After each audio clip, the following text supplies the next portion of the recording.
extrahan lang natin siya ng konti. Harang pa to, Miss Jamie. Ay, hindi na. Continuous pala. Kasi mid-roll yun. Yung harang kanina. So, thank you so much. Yan, mag-iisip na naman ako kung anong sasabihin ko bukas sa activity ng career guidance sa Iligan City National High School tomorrow. At of course, ang sarap ang sarap sana mag-post no, ng activity na iyon. But of course, I cannot kasi it's a school activity.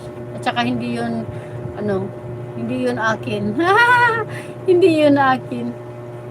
It's other school. Iba ang may-ari ng school. So, ayun. Wala akong maano doon. Hindi ko kaya hawak ang management ng school. Ang hirap kasi pag ganito sa amin, hindi namin pwedeng pagkaperahan yung mga activities natulad ng ganon. Kasi meron tayong privacy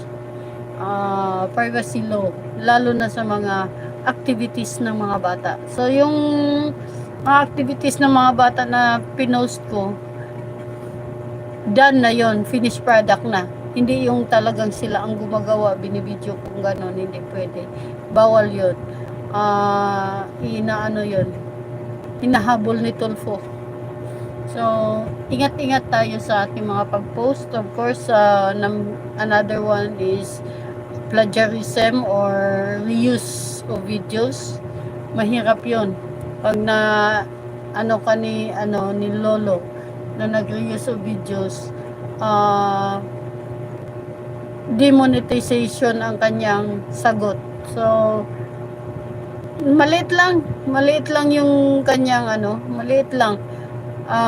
Kahit ilang minutes or seconds lang ang ginamit mo na video, tapos hindi mo siya na-edit ng mabuti or na-change yung kanyang essence, reuse na agad siya. So, mahirap yung ating advokasya dito sa YT pag hindi mo alam yung kanilang mga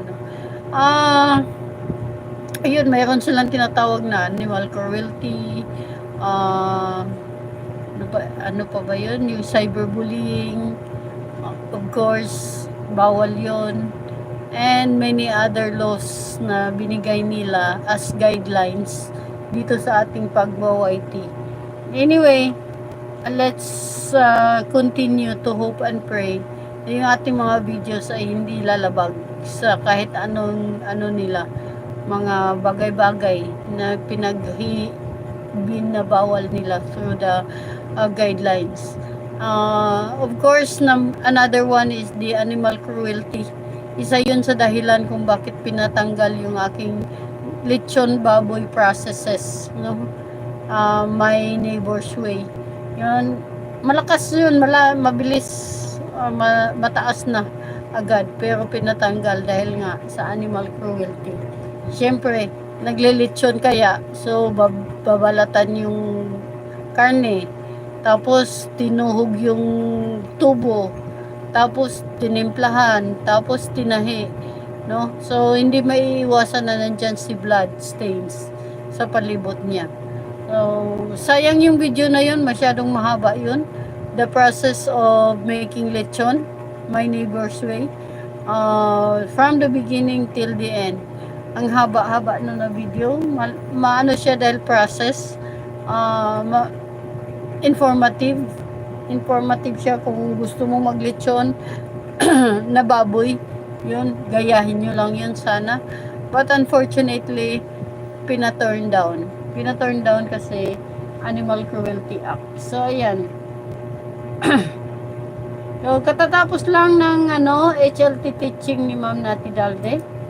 And of course, katatapos lang din sa video ni The Borton Channel. And of course, dito na tayo, katatapos lang din kay Miss Jamie.